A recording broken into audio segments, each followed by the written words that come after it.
Tres, ya.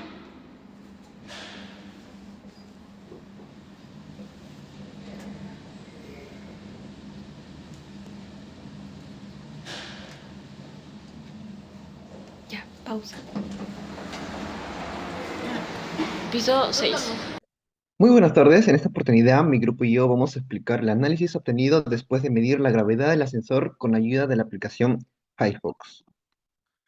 La gráfica de aceleración x versus tiempo muestra la variación de la aceleración en el eje x correspondiente al movimiento longitudinal del sensor, es decir, hacia adelante o hacia atrás en la dirección principal del desplazamiento.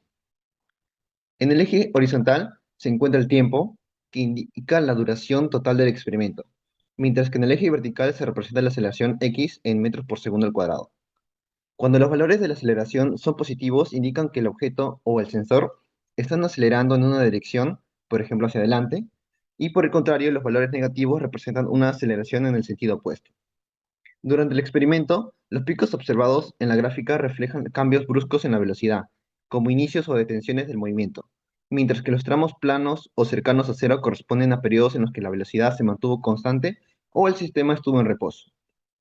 En general, esta gráfica permite analizar la dinámica principal del movimiento en la dirección longitudinal y detectar movimientos donde el cuerpo o el sensor experimentaron incrementos o disminuciones significativas de velocidad.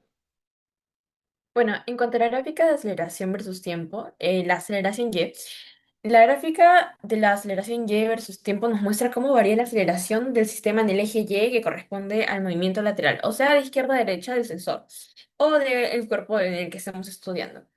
En el eje horizontal se puede ver que se representa el tiempo S en segundos y también se puede observar que en el eje vertical la aceleración Y se representa en metros por segundo.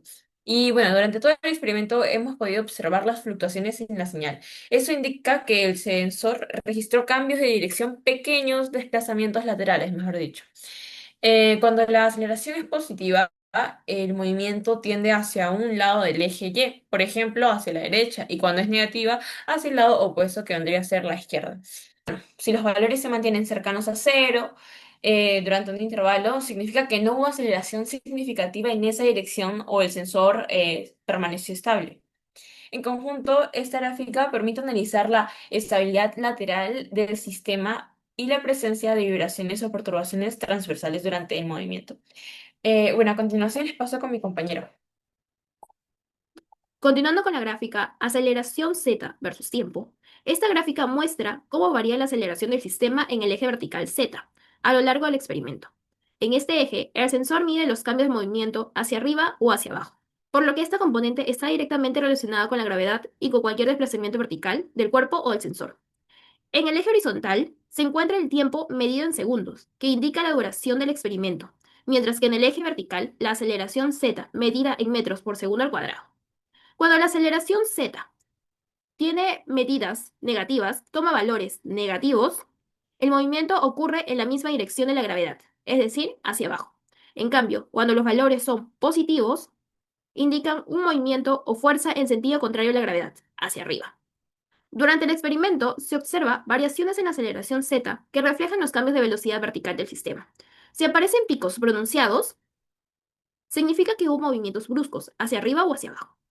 Si se observan zonas planas, el sistema mantuvo una aceleración constante o estuvo en reposo relativo. Pequeñas oscilaciones alrededor de un valor constante pueden deberse a vibraciones o ruidos del sensor. En conjunto, esta gráfica permite analizar el comportamiento del movimiento vertical y la influencia de la gravedad en el sistema, mostrando cómo la aceleración cambia con el tiempo en el eje Z. En cuanto a la gráfica de aceleración absoluta versus tiempo, esta gráfica representa la magnitud total de la aceleración en función del tiempo, combinando los tres componentes x, y, z, mediante la relación que la aceleración absoluta es igual a la raíz de la aceleración x al cuadrado más aceleración y al cuadrado más aceleración z al cuadrado. Esta gráfica indica la intensidad total de la aceleración que experimenta el cuerpo sin importar su dirección. Los picos observados en la curva representan momentos de mayor movimiento o impactos, donde la magnitud de la aceleración aumentó bruscamente. Por el contrario, los tramos planos o valores bajos corresponden a periodos de reposo o movimiento uniforme, donde no se produjeron variaciones notables. En términos físicos, esta gráfica es útil para identificar los instantes de mayor energía cinética o esfuerzo dinámico, ya que integra la contribución de los tres ejes de movimiento y muestra el comportamiento global del sistema.